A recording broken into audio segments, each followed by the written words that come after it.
Assalamualaikum warahmatullahi wabarakatuh. Kami dari kelompok 7 ingin mempresentasikan hasil proyek UAS kami yang berjudul Analisis Segmentasi Pelanggan Menggunakan Metode K-means Clustering.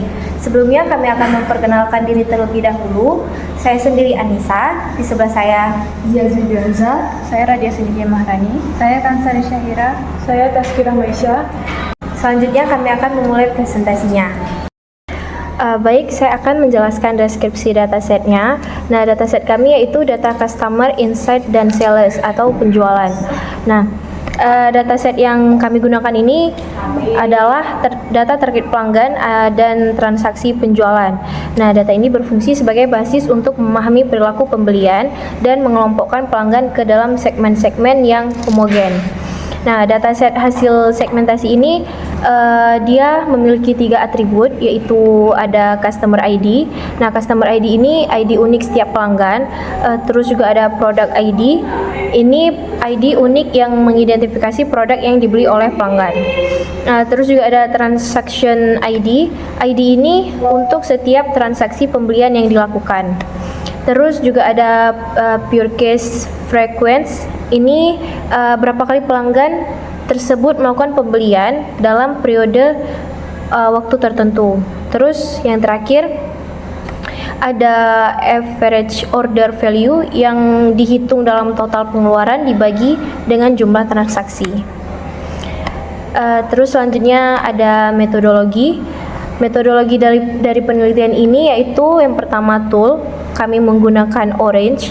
Terus alur kerjanya yaitu pertama kami menginput dulu data menggunakan data input yaitu file, kemudian kami select kolom.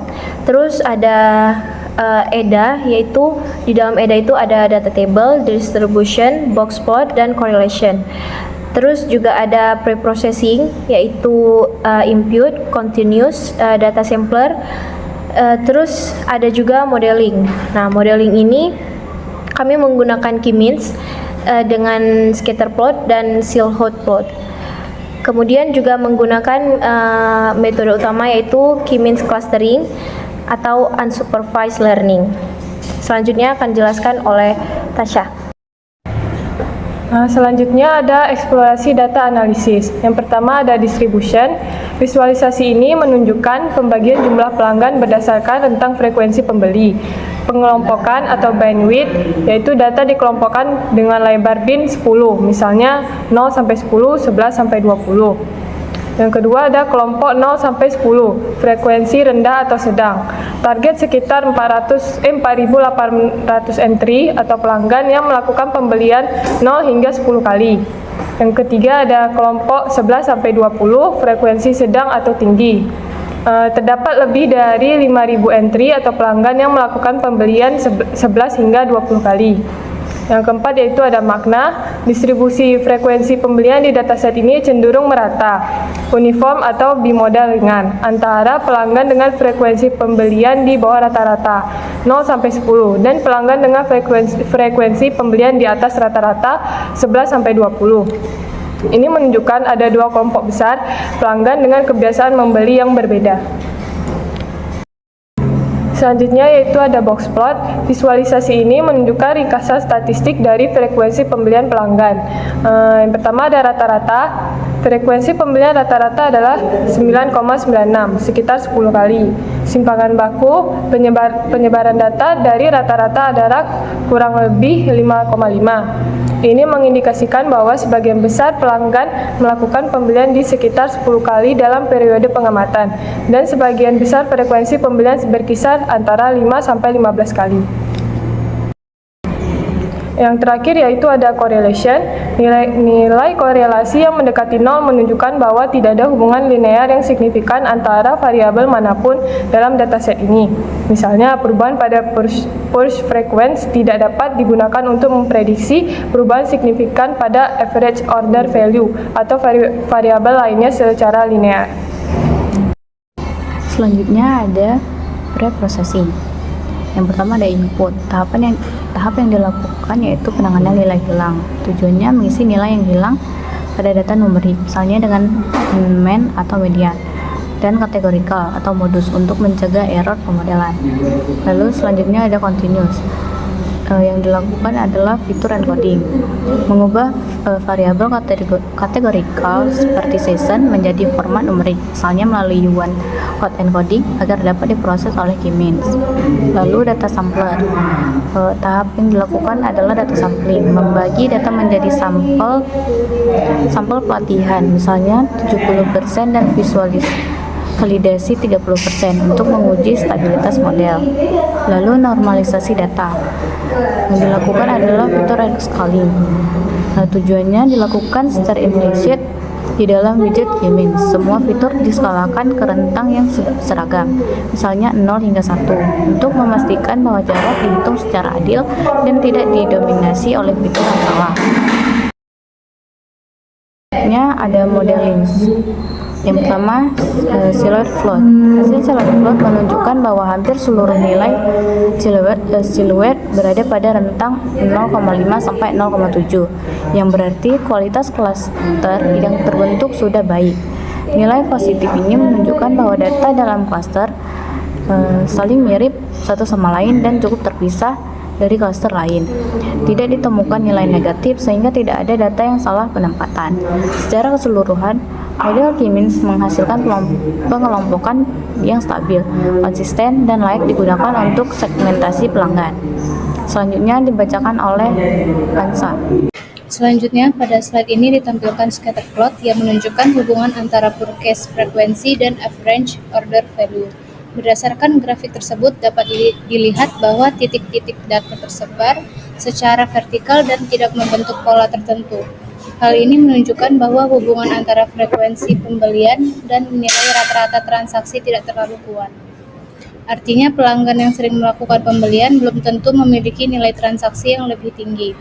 Sebaliknya, pelanggan dengan frekuensi rendah juga dapat memiliki nilai pembelian yang besar. Meskipun korelasinya lemah, kedua variabel ini tetap penting karena memberikan informasi yang berbeda dan relevan.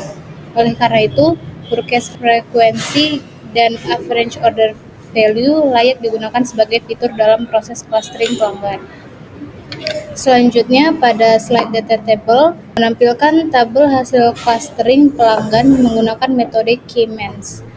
Tabel ini menunjukkan bahwa setiap pelanggan telah berhasil dikelompokkan ke dalam klaster tertentu, seperti C1, C2, dan C3, seterusnya, berdasarkan kemiripan perilaku pembelian. Pengelompokan ini didasarkan pada variabel forecast frekuensi dan average order value, sehingga setiap klaster merepresentasikan karakteristik pelanggan yang berbeda. Selain itu, terdapat kolom nilai siluet yang digunakan untuk mengukur kualitas pengelompokan. Nilai siluet yang cenderung positif ini menandakan bahwa pelanggan berada pada klaster yang tepat. Secara keseluruhannya, tabel ini menunjukkan bahwa proses clustering berjalan dengan baik dan hasilnya dapat digunakan untuk analisis profil pelanggan pada tahap selanjutnya. Selanjutnya, pada slide distribution. Pada slide ini menampilkan grafik distribusi dari variabel forecast frekuensi. Grafik ini memperlihatkan bahwa frekuensi pembelian pelanggan terbagi ke dalam dua kelompok utama, yaitu pelanggan dengan frekuensi pembelian rendah hingga menengah, serta pelanggan dengan frekuensi pembelian tinggi. Jumlah pelanggan pada kedua kelompok tersebut relatif seimbang, yang menunjukkan bahwa data memiliki variasi yang cukup baik. Distribusi yang seimbang ini menandakan bahwa variabel forecast frekuensi relevan dan efektif untuk digunakan dalam proses clustering. Dengan adanya variasi ini, model dapat membedakan karakteristik pelanggan secara lebih optimal. Baik, saya akan menjelaskan di bagian evaluasi dan interpretasi hasil model. Di metrik evaluasinya namanya silhouette score, dan di weight score namanya itu silhouette plot. Nah, fungsi analisisnya yaitu metrik kualitatif yang mengukur seberapa baik setiap objek cocok dengan klasternya sendiri. Nah, jika skor silhouette mendekati +1, klasternya rapat dan terpisah dengan baik. Nah, kemudian ada di metrik evaluasinya visualisasi klaster, dan di weight score-nya itu scatter plot. Float. Fungsinya itu memvisualisasikan data yang telah diberi label cluster. Dia itu digunakan untuk membandingkan sebaran cluster dalam dimensi 2D dan memvalidasi pemisahan cluster secara visual. Kemudian ada karakteristik cluster dan use order-nya itu distribution. Dia itu menampilkan distribusi fitur dari setiap cluster secara terpisah. Nah, ini adalah tahap terpenting untuk interpretasi atau profiling, membandingkan distribusi lifetime value atau worst case frekuensi di setiap cluster akan mengungkap karakteristik unik dari setiap segmen. Selanjutnya itu evaluasi dan integrasi hasil model, visualisasi dan profiling cluster. Nah, di cluster 1 pelanggan bernilai tinggi atau hand value atau loyal. Karakteristik utamanya itu ada lifetime value tinggi, worst case frekuensi tinggi, current probability rendah. Di cluster 2, pelanggan berisiko atau at risk atau churning. Nah, karakteristik utamanya itu yaitu current probability tinggi, time between, worst case tinggi atau jarang beli, worst case frekuensi rendah. Di cluster 3, profil pelanggannya itu pelanggan baru atau rata-rata. Karakteristik utamanya itu yaitu semua metrik LTV, frekuensi, AOV cenderung berpusat di nilai rata-rata dataset. Selanjutnya itu ada kesimpulan. Nah, ada 4 kesimpulan. Yang pertama itu ada metodologi yang sistematis atau EDA, processing, dan key means telah berhasil diterapkan pada dataset pelanggan. Yang kedua itu tahap pre-processing krusial dalam menangani nilai hilang dan melakukan normalisasi, memastikan data siap untuk pemodelan berbasis jarak. Yang ketiga itu ada model key means clustering dengan $K sama dengan $3, berhasil membangun 3 segmen pelanggan yang terpisah dan terdefinisikan dengan baik. Yang keempat ada interpretasi mendalam, yaitu profiling cluster, menunjukkan adanya segmen yang jelas, memungkinkan perusahaan untuk merancang strategi pemasaran yang dipersonalisasi dan spesifik untuk setiap cluster, seperti program retensi untuk cluster 2 atau program VIP untuk cluster 1.